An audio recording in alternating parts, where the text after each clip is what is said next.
Hi, my name is Michael Kardamakis, and I'm the founder of ENDYMA Archive. It's a collection of vintage clothing based in Berlin.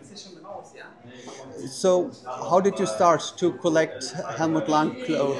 I started as a reseller about 10 years ago and slowly started keeping the stuff that I like for myself. And eventually it led to what it is today, which is the biggest collection of Helmut Lang in the world, at about 3,000 objects or so. It started organically. At first, I couldn't keep the stuff, and as time went on, I started getting requests from fashion designers to work with us and do rentals. So doing rentals allowed us to find a way to keep the objects, and that's what we're doing today. Could you present some pieces of your collections, Sure. please? Yeah, of course. So here we have a World War II escape vest. This is a concept developed by the British Army in the 40s. This particular piece here has a date as well. It's 1945. So this top is designed purely with function in mind. It's made out of a very thick cotton string, which allows the top to be work in two ways. First and foremost, it functions as insulation under the wearer's uniform, and also in the event of capture by the enemy, they can cut off a section with scissors and basically unravel the yarn and use the string that it's made of to create rope that can be used to escape like the enemy base or whatever.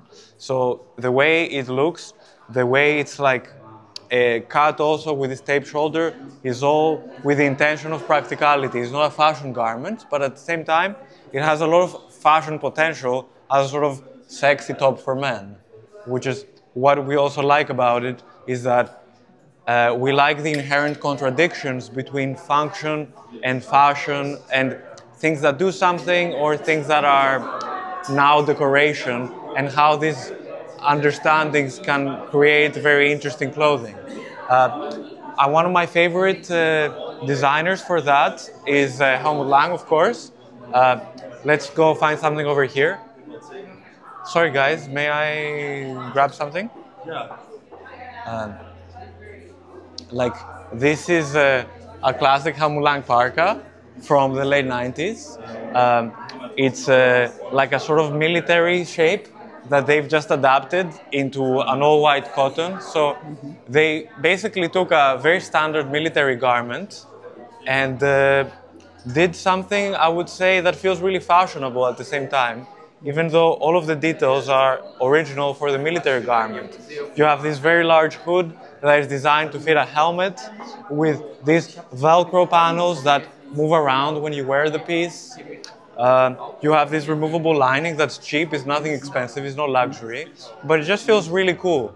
And I think that was Helmut Lang's great success, to create garments that felt both fashionable and kind of pragmatic. When it comes to his women's clothing, Helmut Lang likes to work a lot with these sort of very light layers, things that are kind of simple but have a certain complexity to them. Evident here in this sort of little lines that are creating this little harness on the torso, and the several mismatched layers that create like this kind of busyness, but in a very contained way.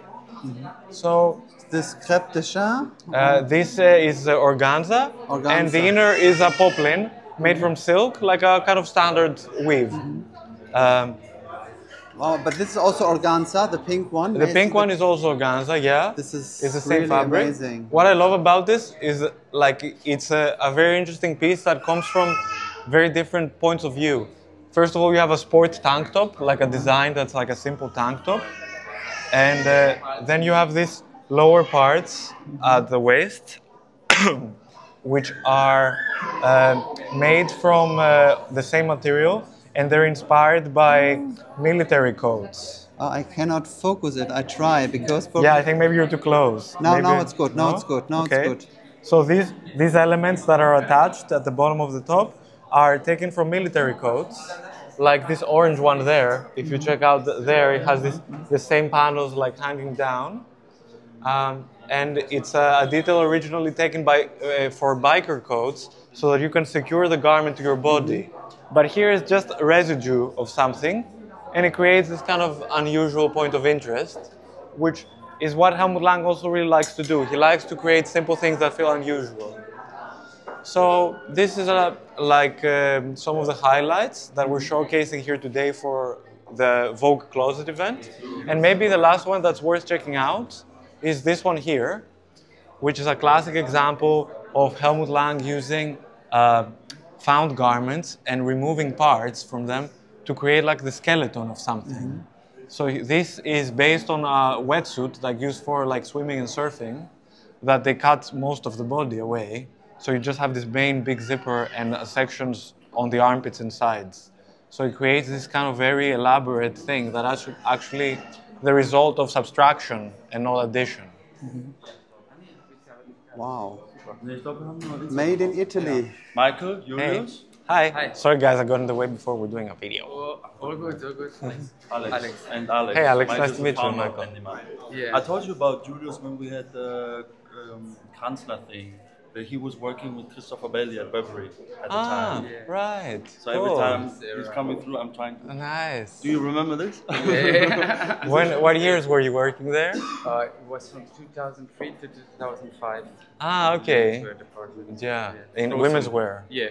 Okay. But we was doing such a small team. Yeah, it was a different. Back then it was a little different. Yeah. It's interesting that a lot of ideas that were developed then, they became big hits 5-6 years later. Like a lot of these kind of biker details, like they recycled them later and was like big hits. But back then you were still kind of, it was hard to find, I guess, the collection back then. Yeah. Who was buying it? Who was selling it? Yeah. Like. It was so crazy. The prices was for that time and like for the frozen pieces was like. We recently, Michael showed me the archive from the website, from the web shop. Web shop, sorry. And we were looking at like all these dresses, like this weirdly braided, what was that? Yeah, that was Summer 12, this hippie collection. Yeah. Like this festival rather, that had a lot of weaves. They had like, it had like straw woven with leather to create like a basket weave. It was very interesting stuff, super expensive and didn't sell well at all.